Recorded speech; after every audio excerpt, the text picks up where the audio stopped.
আজকে দেখবো আমরা কিভাবে করে আমাদের সফটওয়্যারে প্রোডাক্ট এন্ট্রি করতে হয়। প্রোডাক্ট এন্ট্রি করা খুবই সহজ আমাদের সফটওয়্যারে। প্রোডাক্ট এন্ট্রি করতে হলে তিনটা প্রথম শর্ত আপনাকে মানতে হবে। প্রথম হচ্ছে আপনাকে প্রোডাক্টসে ক্লিক করতে হবে মেইন ড্যাশবোর্ডের বাম পাশের লিস্ট থেকে। প্রথমত হচ্ছে ইউনিট টাইপটা আপনাকে সিলেক্ট করতে হবে।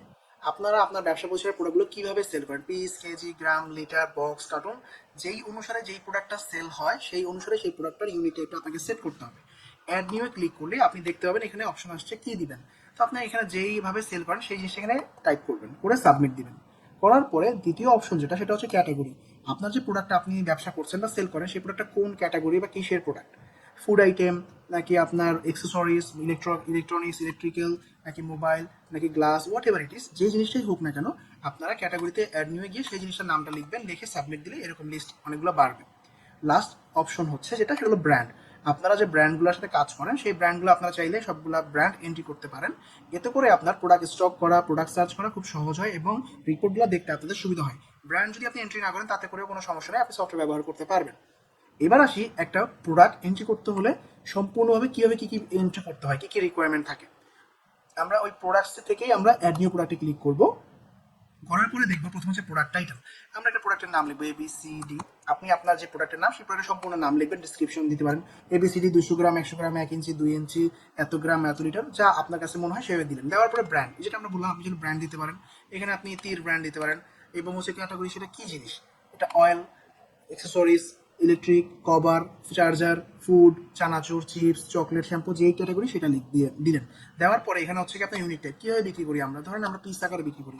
আমার কেনা হচ্ছে ধরেন 700 টাকা, বিক্রি হচ্ছে আমার 750 টাকা।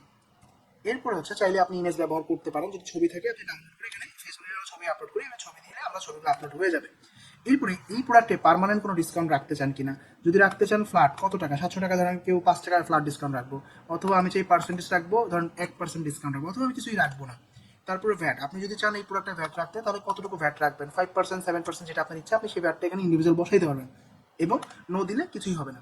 অ্যালার্ট কোয়ান্টিটি, এই প্রোডাক্ট কতগুলো থাকা অবস্থায় আপনাকে স্টক অ্যালার্ট কোয়ান্টিটি দিবে যে হ্যাঁ এই প্রোডাক্টটা 10 পিস আছে, 5 পিস আছে, আপনি এখানে আপনার মন মতো সেট আপ করে রাখবেন।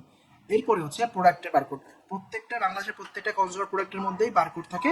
যদি বারকোড না থাকে আপনি অটো বারকোড জেনারেট করতে পারবেন এখানে ক্লিক করে, অথবা আপনি আপনার মন মতো করে বারকোড টাইপ করতে পারবেন, অথবা স্ক্যান করে গায়ে যে প্রোডাক্ট সেই প্রোডাক্টের বারকোড আপনি বসাতে পারবেন। এরপরে হচ্ছে ডিসক্রিপশন, আপনি কিছু লিখতে চাইলে লিখে রাখতে পারেন, না চাইলে কোনো সমস্যা নাই।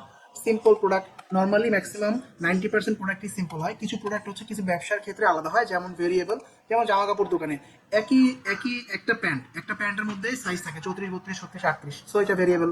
একই শার্ট MS XL লার্জ থাকে, সো এগুলো হচ্ছে ভেরিয়েবল সিস্টেমগুলো থাকে। এগুলো সবকিছু করার পরে শর্ত পূরণ করার পরে আপনি যদি সেভ দেন তাহলে এই প্রোডাক্টটা আপনার সফটওয়্যারে এন্ট্রি হবে। ঠিক আছে, এটা অলরেডি করা আছে। হয়ে যাওয়ার পর আপনি যদি অল প্রোডাক্টসে চলে যান, এখানে আপনি দেখাবে যে প্রোডাক্ট কি অ্যাড করেছেন, কোন ব্র্যান্ড, কত কেনা, কত বিক্রি এবং বারকোড সহ শো করবে। এইভাবে হচ্ছে একটা প্রোডাক্ট সফটওয়্যারে এন্ট্রি করতে হয় বা সফটওয়্যারকে চেনাতে হয়। পরবর্তী কাজ হচ্ছে স্টক ম্যানেজমেন্ট, এটা পরের ভিডিওতে দেখাবো।